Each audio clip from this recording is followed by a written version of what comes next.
и все.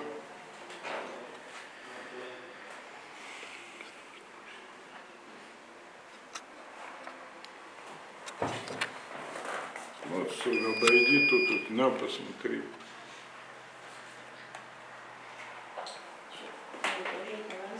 Ноль 0,75 ты допустимую дозу знаешь, нет, Иван Васильевич? Нет. 0,16 у водителей и у пешеходов сейчас, а у тебя 0,75, в 6 раз больше допустимой нормы. 6. Так сколько ж? За продуктами. Ну все тогда можно. А сколько людей куда вез? За продуктами. Всем. Всем надо было продукты. Со своей семьей, с женой, с ее сестрой, с другом, с племянником. С сыном? Нет, сына не было. Племянник был. А что говорит сын? Нет, племянник Колька. Сын дома. Когда последний раз употреблял спиртное? Вчера. Во сколько закончил? Ночью. Где-то часа 2, может, ночью. Что пил? Пиво. Пиво? Ну, как бы, поликрепко. Да это не за пиво, ребята, не за пиво. Водительское удостоверение ты когда-нибудь было вообще? Нет. А у кого-нибудь у вас там вообще водительское есть? Есть у кого-то, да. Я страховку только сделал, 2000 отдал за страховку. Вы знаете, вы хотел права делать, выучиться. Ну. Да это не из-за этого, ребята. А Знаете, чего? колеса вот так разошлись. Колеса разошлись? Да. На повороте? Вот как Альман проезжаешь, Фунги, Альман, я не топил много, 60 километров дошел.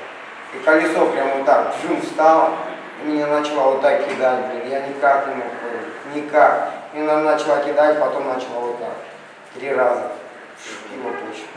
Все, я ничего не помню больше. Я помню, как ко мне племянник подошел, Колька плачет. Говорит, Светки, все, уже за жену говорит. Ты живой, говорит? Я живой, говорит. Ты, говорю, меня подними, пожалуйста, говорит. Где у меня Свет? Я подполз, не подполз, обнял ее. Она теплая. Она выпала, получается, у вас, да? Я тоже выпал, я сколько-то метров был от машины. Все, считай, повылетали от машины. Она оказалась, считай, в машине, возле машины. Но она не была понятна. Сколько лет ты жене? 37, 38. А тебе сколько? Мне так же. 6 человек детей еще остались. Мелкие. Ребята, вы со мной не прекращаете, никак лучше. 22 августа около 7 часов 15 минут на 227-м километре автодороги Елабуга-Пермь, территория Якшуболинского района Удмуртской республики, водитель автомобиля АЗЛК 2141, мужчина 85-го года рождения, управляя транспортным средством в состоянии алкогольного опьянения и не имея права управления, не справившись с управлением, совершил съезд в кювет и последующее опрокидывание. В результате происшествия на месте ДТП скончалась его супруга, женщина 74-го года рождения.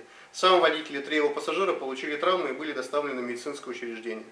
Пассажиры, находящиеся в транспортном средстве, не были пристегнуты штатными ремнями безопасности. В августе месяце происшествия с участием нетрезвых водителей участились, поэтому мы вновь обращаемся ко всем жителям Удмуртской республики. Информацию об имеющихся фактах управления транспортными средствами необходимо передавать в органы полиции. Это поможет сохранить человеческую жизнь. В настоящее время в отношении водителя решается вопрос о применении статьи 91 Уголовно-процессуального кодекса Российской Федерации.